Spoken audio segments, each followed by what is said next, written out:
Hello friends, आज का मेरा टॉपिक है नी पेन। जो हमारी जैसे जैसे एज बढ़ती है तो हमें ऑस्टियोआर्थराइटिस, कभी कभी नी इंजरी, तो हमारे बहुत सारे रीजन होते हैं जिसकी वजह से हमें नी पेन होता है।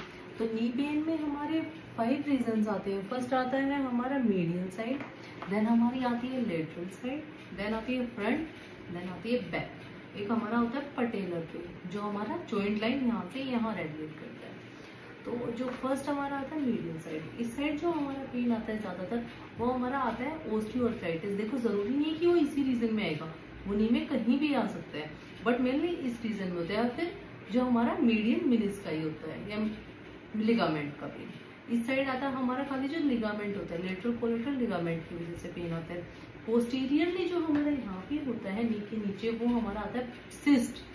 जो सिस्ट की वजह से कई बार हमारी एक बेकर सिस्ट आती है, तो अगर उसकी फॉर्मेशन हमारी बैक ऑफ नी में हो जाती है तो उसकी वजह से हमारा पेन आता है। तो ये 4 हो गए। देन आता है जो हमारा मेनिस्कस का होता है, वो हमारे मीडियल से लेटरल भी जाता है कई बार।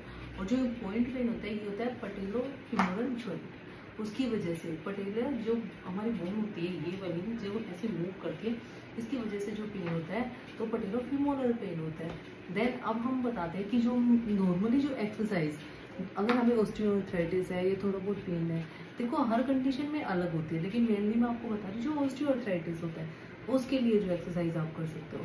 तो उसमें मैं आपको आज 5 एक्सरसाइज बताने जा रही हूँ। जो फर्स्ट एक्सरसाइज होती है उसमें हमें क्या करना होता है, ऐसे बैठना होता है, पैर ऐसे सीधे करने हैं। देन आपने क्या करना है, यहाँ पे कुछ अपना हाथ रखो या कोई भी रोड रखो, उसको ऐसे रखना है।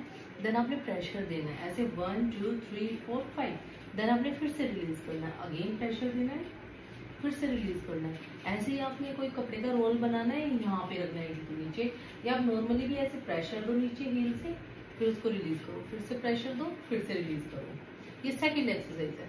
अब थर्ड जो एक्सरसाइज आती है उसमें हमारी आती है पंजे वाली। तो उसमें हमें ऐसे करना होता है, पंजे को ऊपर खींचना है, फिर से नीचे लेके आना है, फिर से ऊपर खींचना है, फिर से नीचे लेके आना है। ये हमारी थर्ड एक्सरसाइज है। जो हमारी फोर्थ एक्सरसाइज आती है तो उसमें हमें क्या करना है, अपने जो दोनों पैर होते हैं उनको ऐसे up and down, up down, ये वाली करनी है। ये फोर्थ एक्सरसाइज है। देन जो लास्ट वन आती है हमारी फिफ्थ एक्सरसाइज, उसमें हमको क्या करना होता है, ऐसे बैठ के भी कर सकते हो, आप लेट के करो तो ज्यादा बेटर है। तो बैठ के आपने ऐसे पैर चलाने हैं, 1 2 3 4 5, 1 2 3 4 5। तो ये 5 एक्सरसाइज है जिनसे आपको काफी आराम मिलेगा। अगर आप डेली करोगे तो आपकी कंडीशन काफी हद तक ठीक भी हो जाएगी। तो ज्यादा जो ऑस्टियोआर्थराइटिस का पेन स्टार्ट होता है वो होता है हमारा 45-50 की एज में। रेयर होता है कि वो 30-35 में भी स्टार्ट हो जाता है। तो उसके लिए हमें कैसे पता चलेगा, एक्सरे के थ्रू भी हमें पता चल सकता है कि वो नी का पेन मतलब ऑस्टियोआर्थराइटिस की वजह से है। क्योंकि अगर आपको वो नहीं होगा, रीजन सिस्ट होगा, तो वो आपको अलग से दिखेगी, और कोई रीजन होगा तो वो भी आपको अलग से पता चलेगा कि आपको कोई इंजरी हुई है, कोई लिगामेंट टियर हुआ है, आपका रनिंग की वजह से पेन है। तो इसलिए मेनली जो ऑस्टियोआर्थराइटिस का है वो अपने आप ही स्टार्ट होता है, पता नहीं चलता है उसके बारे में। तो आप उस केस में एक्सरसाइज कर सकते हो। Thank you.